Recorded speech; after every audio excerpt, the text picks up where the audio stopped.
Your privilege is gone. My wife and I have been married for about 10 years now, together for 15. We have 2 young daughters ages 5 and 10, and for the most part we get along well and our physical life is good. We'd have our ups and downs like any other couple but got along for the most part. But about 4 years ago things started to unravel. My wife was working for a clothing company doing their payroll, and every guy that works there is gay, literally, and my wife became good friends with a few of them. Well, fast forward to her friend Matt. He lost his job there and had nowhere to go, and my wife asked me if he could stay with us temporarily while he finds work and gets back on his feet. I was against it at first, but I figured it was good karma or whatever to help someone in need, so I went along with it. I didn't like him right away. He'd always be following my wife around like a lost dog and would vanish to the spare bedroom whenever I'd get home.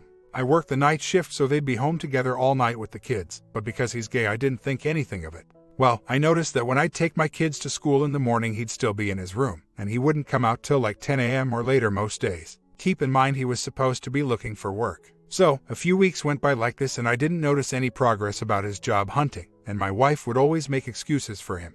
Well, finally I trusted my gut and checked my wife's Facebook Messenger and noticed that she had been messaging him a lot. And in particular there were messages about how she hadn't had a workout like that in a long time and that she was surprised his nipples were still attached. And it seemed to me like she was having an affair, although there was no real concrete evidence. I flew off the handle and messaged her demanding an explanation, and she claimed that he was an alcoholic and that one night he got completely wasted and she had to wrestle him off the floor where he had passed out and out of the living room before I got home. Her explanation seemed shaky at best, so I went home and tossed it out of my home. Well, there was that, or so I thought. Over the next year I'd catch her still keeping in contact with him even after I had forbidden it, and it took nearly that long to finally get her to stop, I'm assuming. She might still be messaging him to this day for all I know. And if that was all that happened then I wouldn't be here. She ended up changing jobs to a stucco company working as their HR rep, and it's literally 100% guys that work there. She was there for a few years, she still works there now, and I never really gave it any mind that she'd get so many texts from so many different dudes, because honestly it was always during work hours, and like I said she's the HR rep there. Well, about 4 months ago I was home on my lunch break. I work about 5 miles away, so I come home for my 10 p.m. break and we usually fool around, and before I left back for work, I noticed she got a text. She was very guarded in how she responded to it, turning the phone away from me and trying to be sly. So the next day I checked the phone bill and it was an unfamiliar number. I asked her who sent the text and she told me it was just her friend Jessica. So then I told her that I knew that was a lie because I had Jessica's number and it didn't match the number on the phone bill. She finally admitted it was a coworker named Gennaro and he just needed info about some job they were working on. But when I asked to see the text, she had conveniently erased them. Well, fast forward about a week and I kept checking the phone bill, and I noticed that she'd text his number every day at around the same time. I should point out that this dude is a nobody there, so it's not like he's some higher up that needs constant contact with her. So, I used her iPad and set it up to receive all of her texts so I could see WTF was being sent and received, and it ends up she was giving him a ride every morning to work. When I confronted her about it, she lied again and said I was mistaken, but she had no choice but to admit it when I showed her the texts. There was nothing dirty in the texts, but I only saw a very small sample of them, and after checking the phone bill history there were literally thousands of texts between them dating back to early 2019. Yes, thousands over the course of the year, some going on very late, like 12 a.m. or later. So, I told her the rides to work stop and so do the text messages, and I sent him a message saying that I'd go to their work and ragdoll his. The messages continued, he never responded. So again, that should have been it, right? Nope, not quite. Earlier this month I had another gut feeling that something was amiss, so I gained access to her work email. In a folder marked my stuff there were emails she saved from March 2019 to and from a coworker named Johnny that's no longer working there. He would work in the same office. He wasn't a guy out in the field like Gennaro, and in the emails, she's saying how much she misses him, and how she'd cry every morning since he left, stuff like that. Now again, there was nothing physical written between them, but clearly, she had an emotional attachment to him at the very least if she was crying about him being gone. I checked the phone bill for his number and there was nothing exchanged between them after March 2019, and those emails were also only for March. I confronted her about the emails and she flew off the handle that I accessed her emails, and then after calming down tried to say that the emails were just a joke she was playing on Johnny. Yes, I'm serious. That pathetic excuse was the best she could come up with. Okay, so, here's the final leg of this story so far. She has another coworker named Hugo and he also works in the office with her. I know nothing is going on between them and we've always gotten along, at least think nothing is going on between them. So, I sent Hugo a text this past Friday night asking him if he knew anything about my wife and Johnny or Gennaro, and I told him that I'd help him out in return by letting him know who ratted on him. He got in trouble years back for embezzling money from the company, nothing major, just a few thousand. but because he's friends with one of the bosses he only had to pay it back, he didn't get fired. Well, apparently, Hugo's wife didn't know that he had been embezzling funds years ago, and she read my text and is now leaving him. So, he went crying to my wife about it and now she's freaking out and wants to divorce me. I don't know. I feel bad for Hugo, but the guy was a thief, so I do, and I don't feel for him. But after years of her lying, after years of her acting shady, after all of this bull crap, she wants to call it quits. If anyone should want out, it's me. But now I'm in the weird position of maybe playing peacemaker here if I want to keep my marriage intact. And believe me, this long paragraph I made, it's just the cliff notes. There have been so many weird things I've found over the years, but I never left her because I never found anything physical. I don't know. This is easily the strangest stage of my life, and part of me wants to stay together because I want to be with her still and I love my kids, and part of me is like, screw it. Let's just move on. So, I'm not asking what should I do because I may not have a choice anyway if she carries out her divorce threat, but any input anyone could give me would be fantastic. My dad and friends have basically said she's a liar and I should just get out. I know it's terrible to admit, but part of why we stay, or at least why I've stayed, is because we can't afford to live where we're at on one income. If we divorce, then it means a crappier area for my kids. I can handle living in rougher areas, but I don't want that life for my girls. But of course, the other option is stay with a compulsive liar who I don't trust and who may have cheated on me. Ugh, this is such crap. I've called her out on how unprofessional her behavior is for an HR rep, and I really like to believe that she hasn't had a physical affair, but I'm no fool either. It's very possible, even likely given her constant deception. When I told my dad about this, he was very confident that she has cheated on me, but I tried to just brush it off because he's a cynic by nature. But at this point nothing would surprise me. We'll most likely end up divorced. She's unable to be honest with me for whatever reason, and the last 4 years has been a real grind for me mentally. My comment: brother, time to let her do too much disrespect over an extended period of time. Yeah, and most likely P is save yourself a massive amount of emotional energy and grief. Not only do you allow her to leave, but you ghost her as she's doing it. Think highly of yourself and you will feel better about your future and your past. She's playing chicken with you. She wants a divorce, but comes to shove she'll back out and want to R. If I was you, I would run for the hills. Story 2. My name is Sonia. First time here. My story is long, but I will make as short as possible with hopefully enough details. Hubby and I have been together for 9 years. No children together. We married in 2011 and were divorced in 2015 for infidelity on his part and a whole heap of other issues. We found our way back to each other, but we are still having those same issues, but no cheating. Well, as of lately I'm starting to believe he's cheating. This man does not trust me for anything in this world, yet I still stay and try make him see that he can trust me. Very minimal what he'll do for me or with me. It's so hard being with him like this because he treats me like a stranger that he doesn't trust. And whenever we are in a heated argument, he tells me how much he doesn't trust me and he calls me sneaky. But then I ask how he can stay with me. He says because he loves me and doesn't want to be with anyone else. So confusing. I have done nothing to earn his distrust and I feel like I'm choking in the relationship. We don't do anything together. I mean, we don't do anything. All we do is sleep together whenever he finds the time to actually spend some time at home. I complained about him coming home so late and he stopped for a week or so, then right back. He comes home, I'm sleeping. I leave for work, he's sleeping. What kind of life is this? I lost a lot because of him and all he thinks about is bettering himself. I'm lying next to him drowning in debt, but he doesn't lift a finger to help me get back on my feet.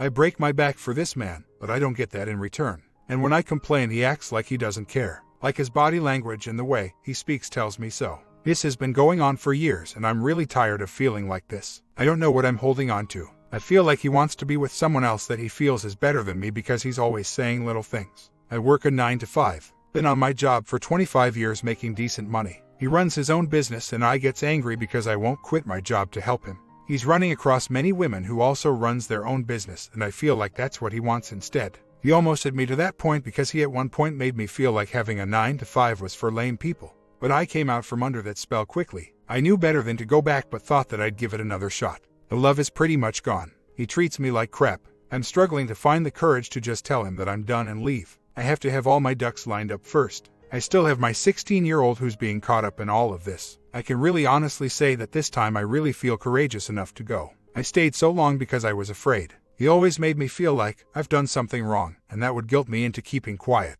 Then more time passes by. I can say I'm ready to split, but he will not give me time to find a place. He'll make me leave ASAP. It happened before and I had to give in. But now I'm preparing to not be in that predicament again so that I can just go and don't look back. He said to me that he wanted to go to counseling and I agreed. But his reason for wanting to go was to learn how to trust. I told him that we can go, but we also need individual counseling. Well, that then went out of the window. I just hate that it took me so long. So, blinded by the fact that I really couldn't see myself with anyone else. Right now, today, I still can't see that, but I know this is not what I should be going through, and I don't want to feel this way anymore. We did not remarry, and I'm so glad that we did not. He keeps saying that he wants to remarry but never did anything about it. I think that he believed by saying that it would keep me there. I don't know, but I'm glad he stopped talking about it.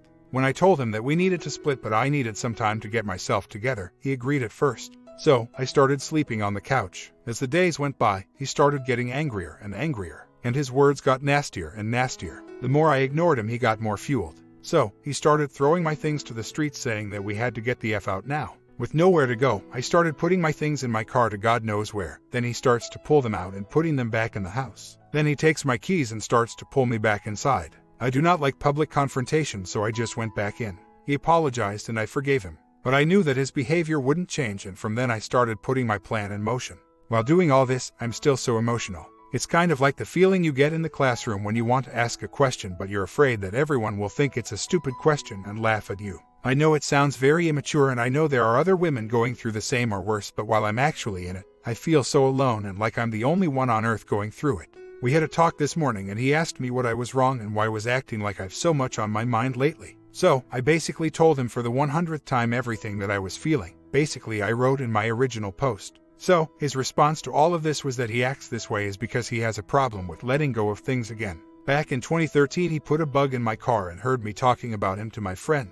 I was telling her about him cheating on me and how poorly he treated me as his wife. Back then, I apologized and I thought he was okay, but I guess not.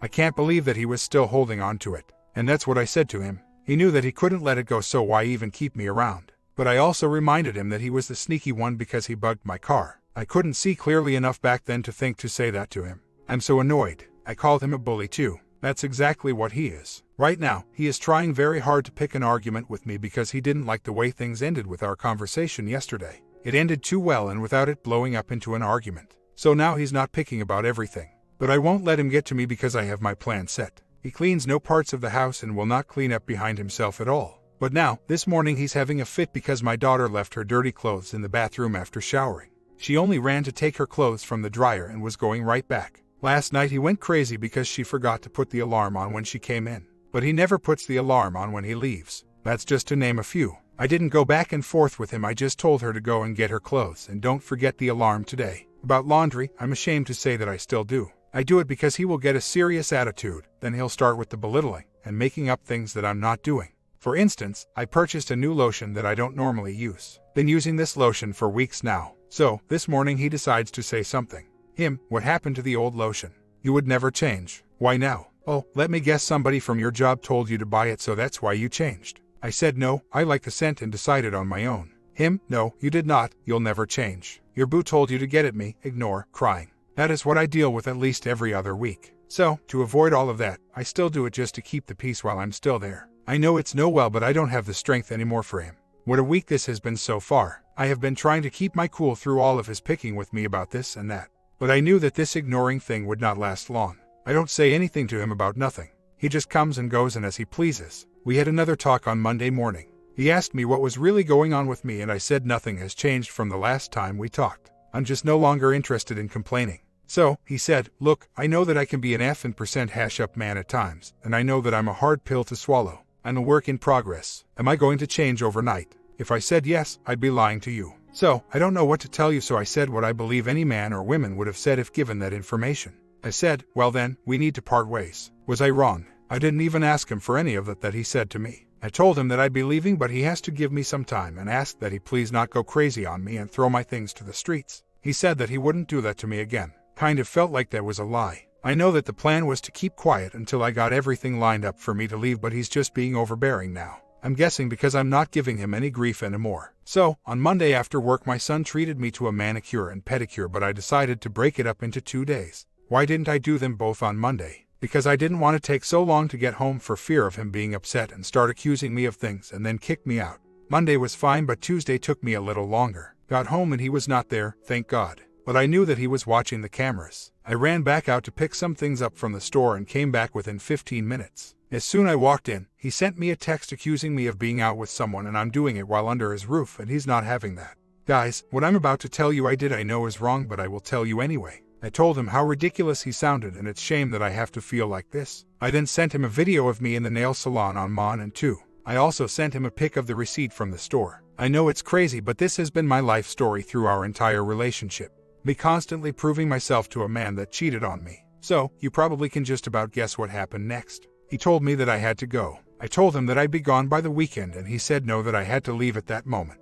I said okay at first, but then I got to thinking, where would I go right now on such short notice? I then told him that I was not leaving until I got up enough money to find a decent place and go. I also told him that it's easier for him to go stay somewhere, so if he would stand to see me, then he can go stay somewhere until we are gone. He called me the devil, but he backed off for now. He also told me that I was torturing him. I am not trying to be under his roof no longer than I have to. I will be ready to move out by mid-June. Just hope he doesn't blow up again until then. I just have to go to work and come straight home. And on the weekends be confined to the house, I guess. I have not seen a lawyer. We never remarried. No, it isn't the marital home. Just before we got divorced, we were looking for a home but never purchased. So, I stayed at my apartment and he purchased a house after. Then when we got back together, my daughter and I moved in with him. I am not physically afraid of him, but he gets so angry there's no telling what he'll do. That's what scares me. I am getting stronger and stronger every day. He is no longer pressuring me about leaving sooner than I can. I just have a question that I need to ask, and you guys tell me if I'm wrong for feeling the way that I do.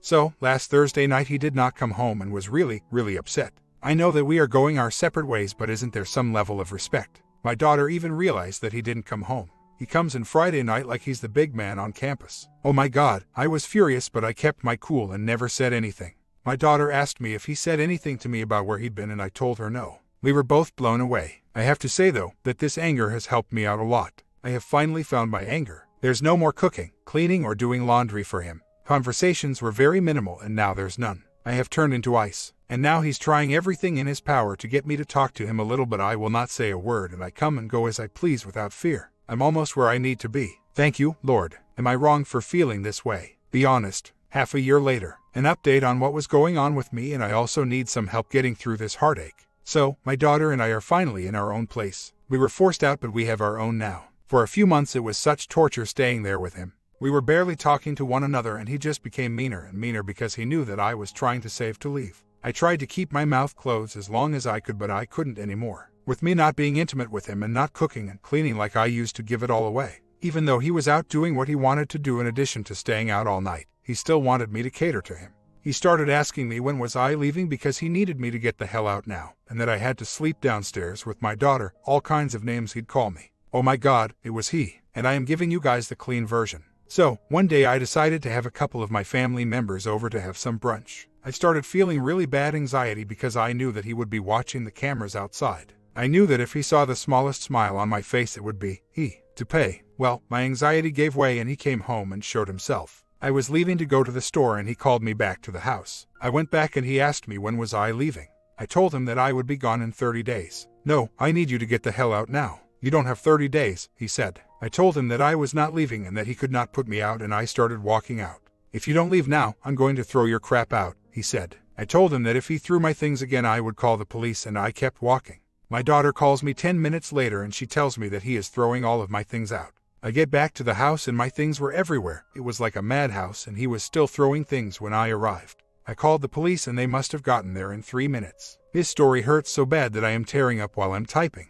The cops came and told him that he could not throw me out and that he had to go about it legally. He didn't care what they said. He was a madman. So they asked again what the law was, but one of us had to leave. I decided to just go and end the torture. I didn't speak to him for about a month and a half and finally reaches me with the help of his mom. He apologized to me and said that things were never supposed to go that far. I was supposed to just come back to the house, tell him that I was not leaving, get back in our bed, and then everything would be all right. He was begging me to come back home, but I would not. However, I did go on a few dates with him and even agreed to go on a trip with him. The trip never happened. He purchased a new home for us and promised me that he would never utter the word get out again because he has learned his lesson. So about 6 days into us speaking he started acting shady and standoff way because I was not moving fast enough for him and I was not reciprocating the way that he wanted. I called him out on his BS and stopped communication altogether because he was treating me really mean. I blocked him in every way possible. I just don't understand how he can do what he has done to me and then get mad and angry because I'm not moving fast enough. Now I'm here dealing with heartache all over again. Why? I don't know. I mean, I know that we cannot be together, but it still hurts so bad. I can't seem to get over this. I don't act on my emotions though. I'm fighting the good fight and I have not heard from him. Well, he can't get through anyway. Please help me get past this. This hurts. I had to be strong enough to know that this was not good for my daughter to see. I'm strong enough to know that I cannot and will not return to him. I just can't stop thinking about this whole ordeal and how it went down, and beating myself up for even giving a chance to speak with me again. Definitely not falling for it again. Being in my own place now helps me a lot. While staying with my friend, I felt so depressed and vulnerable, and I think it had a lot to do with why I entertained his BS yet again. I just got a call from a friend of mine's telling me that he said that he will not ever try and reach out to me again because he's disgusted with me because he paid for a trip for us to go away and I did not go. And he purchased a house for us. He purchased the home before we even started speaking again. And as far as the trip, I do feel bad about that. But what was I supposed to do? Stay for the sake of a trip and let him crap on me all over again? I feel like what he has done to my daughter and I trumps anything that I could ever do to him. Am I wrong for not going? I tell you, after speaking to her, I almost slipped into a dark place. You're right, I did the right thing and I'm not thinking about anything he says going forward. In fact, I told her not to tell me anything else he has to say and I don't even want to know if she ran into him somewhere. I do feel truly blessed. I just wish there was some magic potion that takes him out of my brain. Good news is I sleep so peaceful at night. My comment, moral of the story, this isn't about you, it's about him. He'll never change, he has to blame, he has to use, it's how he gets what he wants, until people wise up and dump him. You're not the first to dump him, you won't be the last. Consider yourself blessed to be rid of him.